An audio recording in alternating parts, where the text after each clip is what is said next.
Welcome again to all of our friends here in the U.S. and abroad. Today I want to speak to you about how the Holy Spirit restores us to a state of restoration.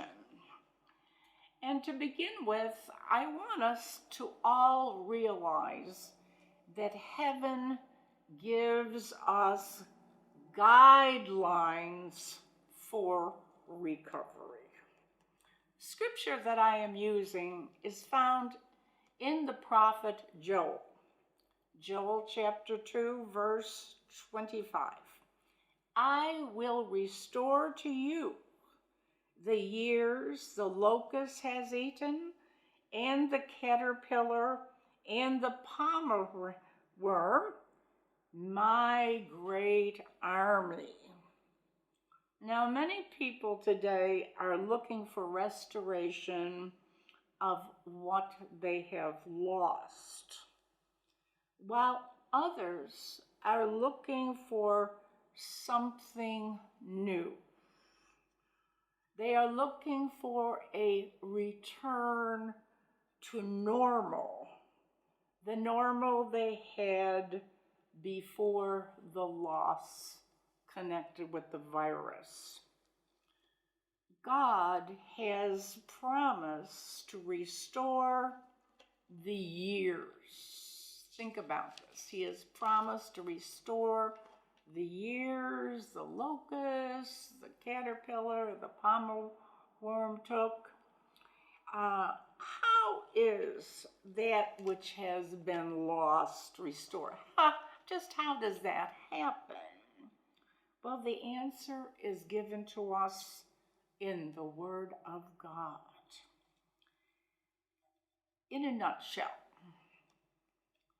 you have to gain more than you lost to recover your loss. Yes, you have to regain more than what you lost to regain your lost. And the more, what about the more? What is the more? The more that you need to gain is more of the truth. Working truth, not just intellectual truth. Working truth in your life of God's ways of restoration. Our first step into recovery is to make a quality decision to invest your time and study into the Lord's ways of restoration for you. Now, the way that God is going to restore your loss is going to be different than the way He is going to restore someone else's loss. So don't try to do what somebody else did. You need your own personal relationship with the Lord to know His ways of restoring for you. Jesus is our personal Savior. He helps us and He guides all of us as individual persons. His guidance is not generic. It's just not the way He works with everyone. And you need to know this because you need to know how He works in particular with you. The guidance the Holy Spirit gives to one is not necessarily the same guidance that He gives to others. For all of the guidance is based on your relationship with the Lord and your relationship with the Holy Spirit as your guide. And so, what the Lord has for you is something personal. It will personally be important for you to know what He has personally for you. So, to begin with, He's going to take you where you are. And we realize we are all in different places. We are all in different positions. We all have different types of losses. And He's going to take us from where we are, and He's going to lead us forward. And this means that we should be ready to move. I said He is going to move us forward. He says He will restore us. He will. He will. And He will restore us because He will move us, and we have to be ready to move on whatever He shows us. We don't want to have the slows. We want to be ready to move. And He can show us miraculous ways to recoup losses. Today, there's no time like the present to find out what you need to know and what you need to act upon of the Word of God to restore the many aspects of our life that have been affected. And He's going to move in specific ways in specific areas. As we look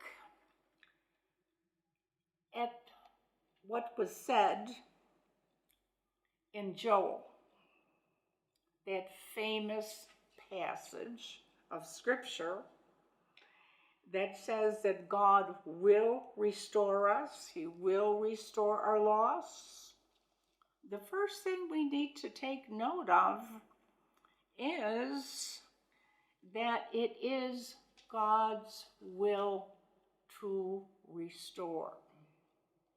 Maybe this is an area where people are very vague and very unclear as to whether or not God is willing to restore. We speak about God's will for healing and provisions, but we need to know that it is also God's will to restore what it is that you have lost. For instance, if we take a good look at Job, he is a marvelous person to study. Study the life of Job if you want to study the means of God's restoration. Now, Job lost much because of what he feared. So, we must first realize that fear is the chief of all stealing spirits. Did you hear me? Fear is the chief of all stealing spirits, and there are many different kinds of stealing spirits, but fear is the major door opener to cause you loss. So, before we begin to restore, let's just shut that door, because we cannot seek to be restored if we are in a state of fear concerning the restoration. Shut the door to the stealing spirits. And as we take a look at Job, let us consider his soul. His soul was in a state of turbulence, the state that many people are in today. But after he settled down, and he did settle down, after he settled down inside, he then listened. He talked an awful lot. But when he settled down, he listened. So you have to settle down on the inside also and listen to God. And then what he did when he settled down was he did the first thing that God requires of you, to receive restoration. This is a very, very important point. The very first thing that you need to do to receive God's restoration. Job humbled himself to God, he submitted himself to God, not to the situation.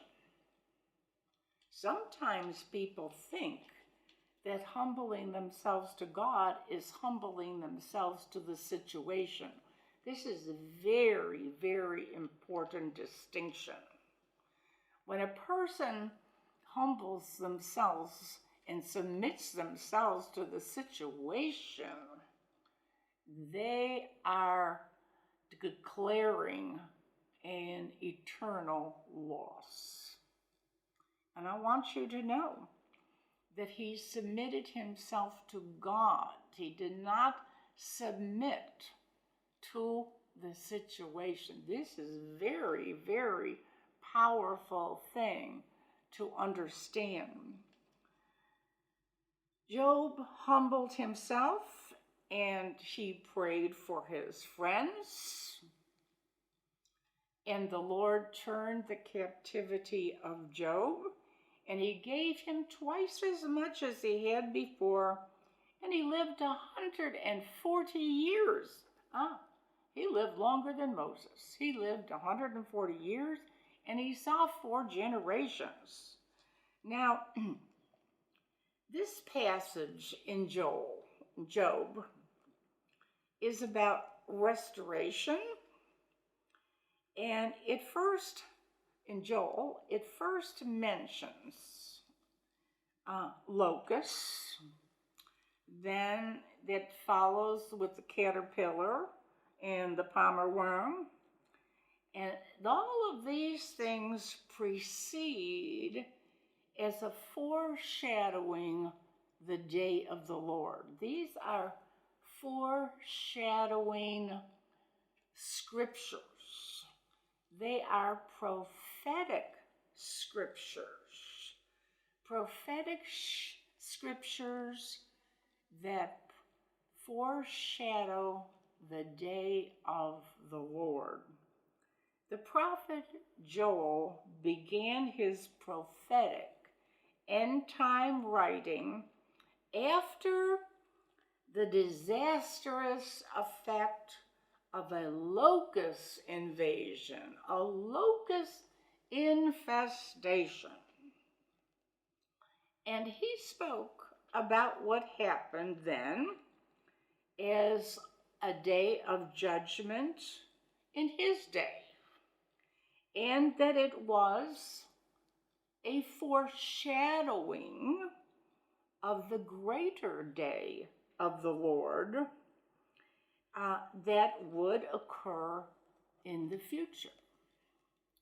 Whereas we cannot call what we are going through with today with the virus a direct judgment of God, but we might understand that according to the scriptures, natural disasters can be viewed as a looking forward to the day of the Lord. This is what Jesus has told us. God called the locusts the caterpillar, the palmer worm. He called them his great army. Now let's look at how are things being restored.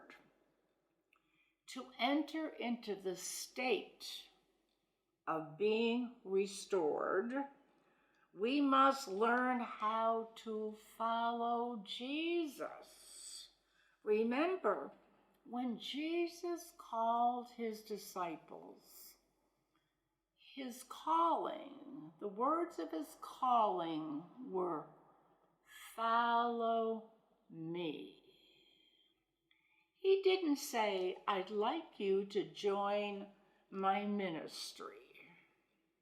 I'd like you to come along and help and support my ministry." No.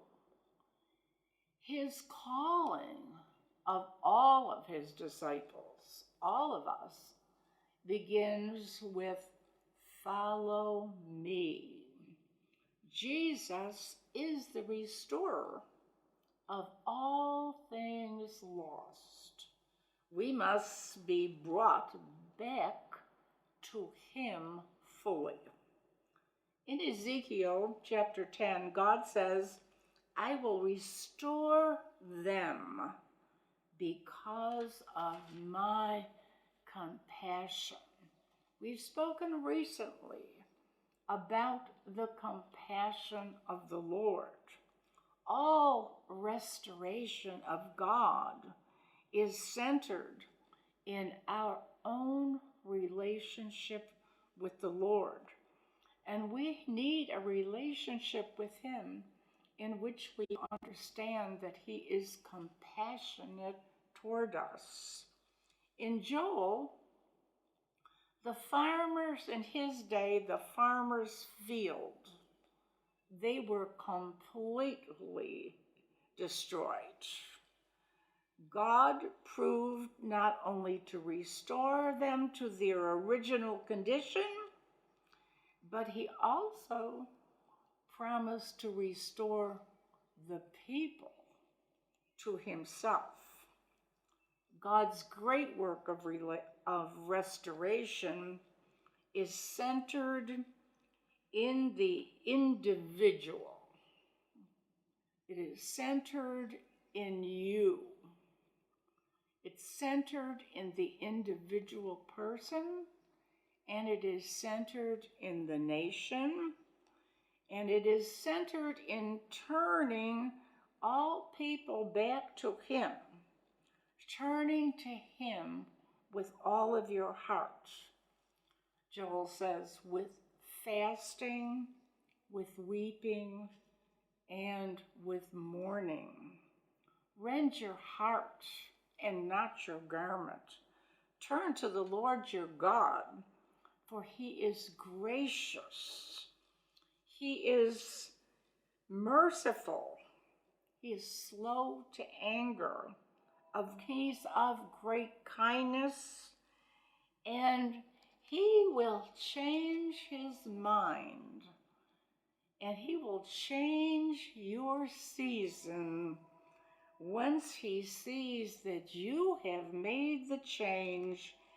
That God then changes everything towards you, and you will rejoice, for you will say, "I rejoice in the Lord Jesus Christ, for he is the God of my restoration."